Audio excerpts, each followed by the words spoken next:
오늘 정말 기묘한 이야기를 하나 파헤쳐 볼까 합니다. 작은 교육회사 주식이 갑자기 말도 안 되게 폭등한 사건이죠. EIQ의 미스터리 지금 바로 시작합니다. 자, 한번 보세요. 에픽퀘스트 에듀케이션, EEIQ라는 회사가 있는데요. 이 회사 주가가 2026년 3월에 단 이틀 만에 190% 넘게 그냥 수직으로 솟아올랐습니다. 이게 도대체 어떻게 된 일일까요? 바로 이 지점이 우리가 오늘 풀어야 할 가장 큰 의문입니다.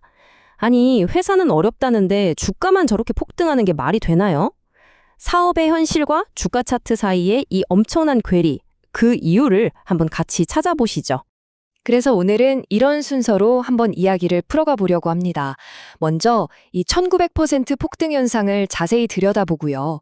그 뒤에 숨어있던 기술적인 이유, 그리고 회사의 진짜 속사정은 어떤지, 마지막으로 이 사건이 우리에게 뭘 말해주는지까지 차근차근 짚어보겠습니다.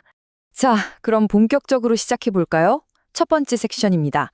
이 믿기지 않는 주가 움직임, 그 숫자들이 보여주는 드라마에 한번 집중해보겠습니다. 이 표를 한번 보세요. 정말 기가 막힙니다.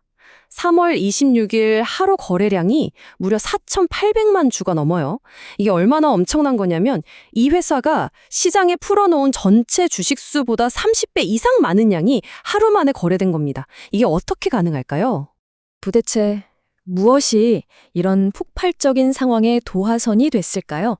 그 단서는 주가 급등 바로 직전에 회사가 단행했던 아주 중요한 결정에 숨어 있습니다. 바로 주식 병합입니다.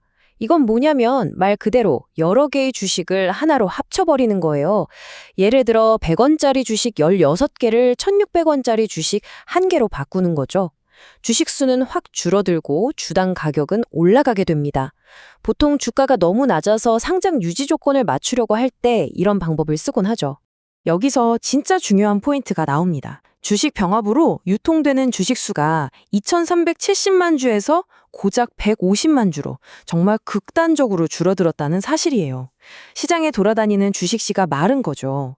이걸 전문 용어로 로우 플로트, 즉 유통 주식 수가 매우 적은 상태라고 하는데 바로 이게 모든 사건의 시작이었습니다. 이 표를 보시면 회사의 자본 구조가 얼마나 드라마틱하게 바뀌었는지 한눈에 들어옵니다. 다른 건 다 제쳐두고 발행 주식 수만 보세요. 2,300만 주가 넘던 게 150만 주도 안 되게 쪼그라들었죠. 바로 이 기술적인 조치가 곧이어 벌어질 거대한 폭풍을 위한 완벽한 무대를 만들어준 셈입니다. 자, 시장에 풀린 주식은 거의 없는데 갑자기 사려는 사람이 몰리면 어떻게 될까요? 시장은 순식간에 압력솥처럼 변해버렸습니다. 지금부터 이 스퀴즈 현상이 어떻게 작동했는지 해부해 보겠습니다. 이걸 유동성 진공상패라고 부르는데요. 아주 희귀한 한정판 운동화 시장을 생각하시면 쉬워요. 세상에 몇 켤레 없는 신발인데 갑자기 모두가 그걸 사려고 달려드는 겁니다. 심지어 저 신발 가격 떨어질 거야 라고 예측했던 사람들마저 손해를 막으려고 울며 겨자 먹기로 비싼 값에 사야 하는 상황이 된 거죠. 공급은 없는데 수요가 폭발하니 가격은 그야말로 하늘로 치솟을 수밖에요. 그리고 이 56.10%라는 숫자는 정말 충격적입니다. 주가 폭등 당시에 일부 시장에서 일어난 거래의 절반 이상이 주가 하락에 베팅했던 공매도 세력이었다는 뜻이에요. 주가가 오르니까 이 사람들이 손실을 줄이려고 미친 듯이 주식을 다시 사들인 거죠. 이건 불난 집에 기름을 붓는 격이었습니다. 네, 여기까지 보면 주가 차트는 정말 화려하게 짝이 없습니다. 그런데 말이죠. 이 회사의 실제 사업, 그러니까 재무제표는 과연 어땠을까요? 여기서부터 이야기는 아주 복잡한 국면으로 접어듭니다. 일단 좋은 소식부터 들어보죠. 회사 CEO는 아주 자신감에 차 있었습니다. 매출이 43%나 늘었습니다. 우리 프로그램이 성공적이라는 증거죠. 라고 발표했거든요. 하지만 그 화려한 발표 뒤에는 250만 달러, 우리 돈으로 약 30억 원이 넘는 순손실이라는 차가운 현실이 숨어 있었습니다.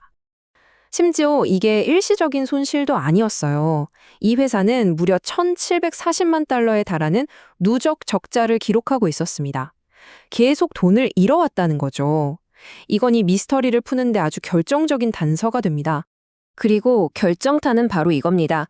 회사의 회계 감사를 맡은 외부 감사인이 계속 기업 불합실성, 영어로 going concern이라는 의견을 냈어요.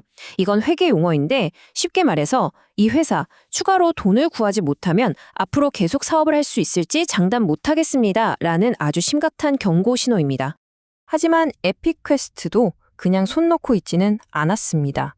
이 위기를 타개하기 위한 나름의 전략을 가지고 있었죠. 과연 어떤 반전 카드를 준비하고 있었을까요?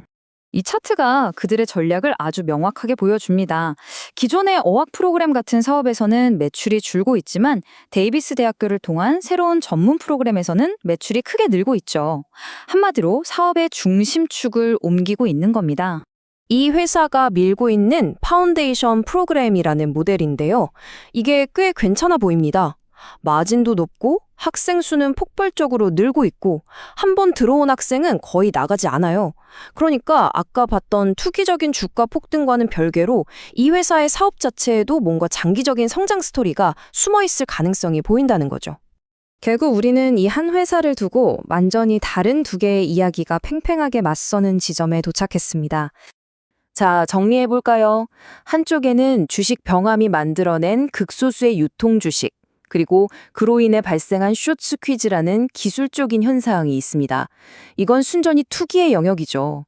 하지만 다른 한쪽에는 비록 지금은 적자의 허덕이지만 새로운 사업 모델로의 전환을 통해 성장을 꿈꾸는 회사의 전략적인 노력이 있습니다.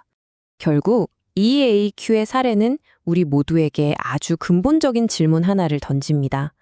어떤 주식이 이렇게 폭발적으로 오를 때 우리는 과연 그 회사의 미래 가치에 투자하는 걸까요?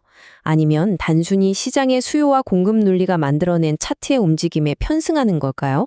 한 번쯤 깊이 생각해 볼 문제입니다.